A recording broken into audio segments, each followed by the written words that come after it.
Hey guys, कैसे हो आप लोग। मैं आपका नीलेश पे बहुत बहुत स्वागत करता हूं इस यूट्यूब चैनल पे। दोस्तों, इस वीडियो में मैं आपको बताने वाला हूं क्लास 10th का सामाजिक विज्ञान का एक काफ़ी इंपॉर्टेंट क्वेश्चन। जी हाँ मेरे दोस्तों, और ये 100% आप लोग के एग्जाम में आएगा ही आएगा। गारंटी मैं इसका देता हूं कि क्वेश्चन के आप लोग देख सकते हो कि संघवाद क्या है, इसकी प्रमुख विशेषताएं लिखिए। 4 मार्क में ये क्वेश्चन आएगा ही आएगा इस साल के बोर्ड एग्जाम में, ठीक है। और इस क्वेश्चन के अलावा हम लोग 5 मानचित्र संबंधित प्रश्न भी इस वीडियो में देखेंगे, और उन्हीं 5 मानचित्र संबंधित प्रश्नों में से देखना कम से कम 3 या 5 के पांचों आप लोग एग्जाम में फंस जाएंगे। तो आप इस वीडियो को अंत तक देखते रहिए, और चैनल को अभी तक आप सब्सक्राइब नहीं किए हो तो चैनल को सब्सक्राइब कर लेना और बेल आइकन को भी दबा लेना, जिससे मैं जो भी वीडियो अपलोड करूँ उसकी जानकारी आपको हो जाए और आप उस वीडियो को देख सकें। ठीक, चलो हम लोग का देखो यहाँ पे फर्स्ट क्वेश्चन क्या है कि संघवाद क्या है, इसकी प्रमुख विशेषताएं लिखिए। हमें बताना है कि जो संघवाद है ये क्या है और इसकी प्रमुख विशेषता क्या है, उन्हें हमें लिखना है। चलो हम लोग देखते हैं संघवाद क्या है। देखो क्वेश्चन का आंसर काफी बड़ा लिखा गया है, लेकिन आपको वीडियो देखते ही समय याद हो जाएगा पूरा का पूरा।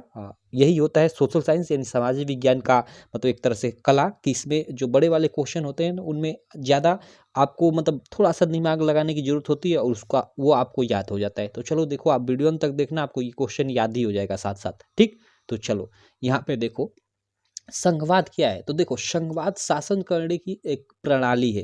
क्या है जो संघवाद है वो क्या है, गवर्नमेंट की शासन करने की एक तरह से बोल सकते हैं कि प्रणाली है। ठीक है, तो ऐसे लिख दोगे उत्तर और लिखोगे कि संघवाद शासन करने की एक प्रणाली है।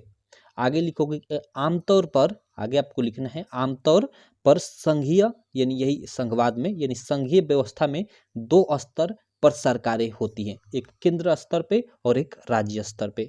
ठीक, तो यहाँ पे लिखा गया है कि आमतौर पर संघीय व्यवस्था में 2 स्तर पर सरकारें होती हैं। यहाँ पे देखो आगे क्या किया गया है कि इसमें एक सरकार पूरे देश के लिए होती है, मतलब वही केंद्र सरकार के बारे में कहा जा रहा है, होती है जिसके राष्ट्रीय महत्व के विषय होते हैं, जिसके क्या होता है कि राष्ट्रीय महत्व के विषय होती है, यानी वो पूरे राष्ट्र के बारे में सोचती है।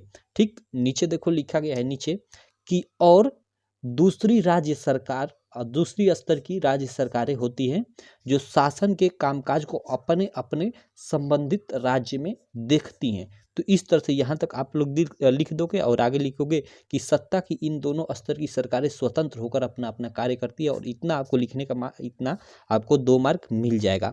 और 2 मार्क इसकी विशेषताएं, संघवाद की जो विशेषताएं हैं, ऐसे आप एक लाइन छोड़कर हेडिंग डालकर इसमें जो भी विशेषताएं हैं 1 2 3 4 5 ऐसे कर कर लिख देना, उसका आपको मार्क मिल जाएगा। ठीक है, तो देखो सबसे पहले इसमें संघवाद की विशेषता में जो पहली विशेषता है यहाँ पे आप लोग देख सकते हो, वो क्या है कि संघीय व्यवस्था में सत्ता केंद्रीय और अन्य राज्य सरकारों में बटी होती है। ये पहली हो गई। ठीक है, पहली विशेषता हो गई कि संघीय व्यवस्था में जो सत्ता होती है केंद्रीय और अन्य राज्य सरकारों में बटी होती है। ओके, तो ये पहली विशेषता आपको क्लियर हो गई कि संघीय व्यवस्था में सत्ता केंद्रीय और राज्य अ, एवं अन्य राज्य सरकारों में बटी होती है। तो आपको ऊपर से ही मालूम चलते आ रहा है, और आगे देखते हैं। सेकेंड इसकी विशेषता क्या है कि केंद्र सरकार राष्ट्रीय स्तर पर कानून बनाती है। ओके, जो केंद्र सरकार होती है वो राष्ट्रीय स्तर पर कानून बनाती है, सेकेंड आप विशेषता में लिख दोगे। और थर्ड विशेषता में लिख दोगे आप लोग कि राज्य सरकारें राज्य से संबंधित कानून बनाती है। उसके बाद चौथी विशेषता में लिख दोगे कि केंद्र तथा राज्य सरकार के अधिकार संविधान में स्पष्ट रूप से वर्णित है। ये 4 आप लिख दोगे, और आगे भी लिखना चाहते हो तो आप 5वां हेडिंग डालकर लिख सकते हो कि लाइक जब मतलब इन दोनों में झगड़ा होता है, जैसे केंद्र और राज्य सरकारों में झगड़ा होता है, तो बीच में जो फैसले का मतलब एक तरह से जज का भूमिका निभाता है वो सुप्रीम कोर्ट होता है। तो आप लोग ऐसे लिखोगे 5वें में कि केंद्र व राज्य सरकारों के बीच झगड़ों के मसले पर सुप्रीम कोर्ट निर्णायक की भूमिका निभाता है, ऐसे लिख दोगे।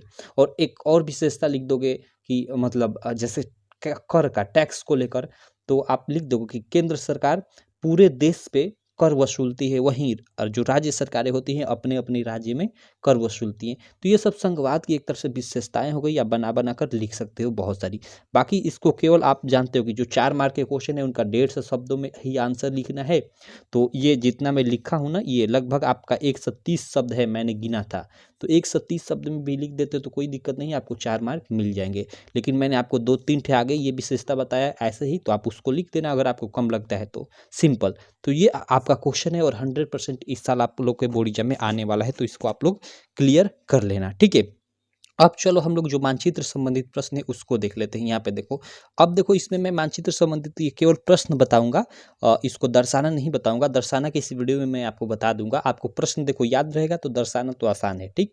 तो चलो इसको हम लोग दर्शा लेते हैं। सबसे सॉरी हाँ मतलब इसका आंसर जान लेते हैं। सबसे पहला प्रश्न है कि कांग्रेस का 1920 का अधिवेशन। देखो कांग्रेस का अधिवेशन से निश्चित है कि दो कम से कम क्वेश्चन तो एग्जाम में आपके आएंगे ही आएंगे मानचित्र वाले प्रश्न में, ठीक है। और बाकी इससे ऑब्जेक्टिव प्रश्न भी आते हैं। तो चलो, कांग्रेस का 1920 का अधिवेशन भाई कहाँ हुआ, तो कलकत्ता में हुआ। इसको आपको मानचित्र में लिखना होता है और दर्शाना होता है। तो लिखने का 1 मार्क आप सॉरी आधे मार्क, और आधे मार्क आपको दर्शाने का मिलता है। तो यहाँ इसको याद कर लो, आपको कलकत्ता कैसे पश्चिम बंगाल में जाकर कलकत्ता में दर्शाना है वो मैं दर्शाना बताऊंगा, ठीक है। 1927 का अधिवेशन आप इनका याद रखना, जो कांग्रेस का 1927 का अधिवेशन हुआ वो मद्रास में हुआ, जो आज चेन्नई के नाम से जाना जाता है। मद्रास चेन्नई में हुआ था, ठीक। और 1929 कांग्रेस के तो बहुत सारे अधिवेशन हुए, लेकिन ये 3 आप लोग के परीक्षा में बार बार पूछा जाता है, यही तीनों। तो 1927 का मद्रास, 1929 का लाहौर में और 1920 का कलकत्ता में, ये तीनों आप लोग याद रखिएगा, काफ़ी ये तीनों के तीनों इंपॉर्टेंट है, ठीक। चलो अगला एक प्रश्न चौथा आप लोग याद रख लेना, जलियांवाला बाग हत्याकांड। जी हाँ मेरे दोस्तों, जलियांवाला बाग हत्याकांड, कि जलियांवाला बाग हत्याकांड कब हुआ, ठीक। तो सॉरी हाँ, जलियांवाला बाग हत्याकांड कब हुआ इसको भी याद रखना। 13 अप्रैल 1919 को हुआ था। और कहाँ हुआ था ये मानचित्र में, कब हुआ था ये तो ऑब्जेक्टिव में पूछता है, और कहाँ हुआ था ये मानचित्र में वाले प्रश्न पूछता है और दर्शाने को कहता है। तो अमृतसर में याद रखना, पंजाब के अमृतसर में हुआ था, ठीक है। और पांचवा आप लोग का कि बिहार के मतलब किस जगह पे गांधी जी ने किसानों के सत्याग्रह का आंदोलन किया, ये पूछता है। तो वो था चंपारण जिले में, ठीक है। चंपारण में नील की खेती के विरोध में, आप जानते होंगे। तो ये 5 काफ़ी इंपॉर्टेंट मानचित्र संबंधित प्रश्न थे। और ये जो ऊपर एक था ये मतलब जो क्वेश्चन हमने देखा ये 4 मार्क का इंपॉर्टेंट क्वेश्चन था। और देखना इनसे ये मात्र मतलब 6 से 7 मिनट की वीडियो से आप लोग के एग्जाम में कम से कम 6 से 7 नंबर के क्वेश्चन फंस जाएंगे, 100% फंसेंगे, मैं इसकी गारंटी देता हूँ, ठीक है। तो इन सारे जो भी मैं बताया इन सबको आप क्लियर कर लेना। बाकी अगर इसी प्रकार की और आप वीडियो चाहते हो तो कमेंट करना कि मैं चूज कर अच्छे से इसी तरह लिख कर आपके लिए वीडियो लाऊं। चलो आशा करता हूँ ये आपको वीडियो काफ़ी अच्छी लगी होगी। वीडियो अच्छी लगी तो यार चैनल को सब्सक्राइब कर देना, वीडियो को लाइक कर देना, और साथ ही इस वीडियो को अपने सारे दोस्तों में शेयर कर देना। और बहुत सारी वीडियोज मैं चैनल पे बना चुका हूँ, आप लोग का जो बोर्ड की तरफ से जारी मॉडल पेपर है हिंदी का, मैथ का, उनका पूरा का पूरा सोल्यूशन भी करा चुका हूँ। तो चैनल पे आप वीडियो जाकर देख सकते हैं, ठीक है। चलो ठीक है, तब तक मैं चलता हूँ। मैं मिलता हूँ आपसे नेक्स्ट वीडियो में, तब तक के लिए थैंक यू।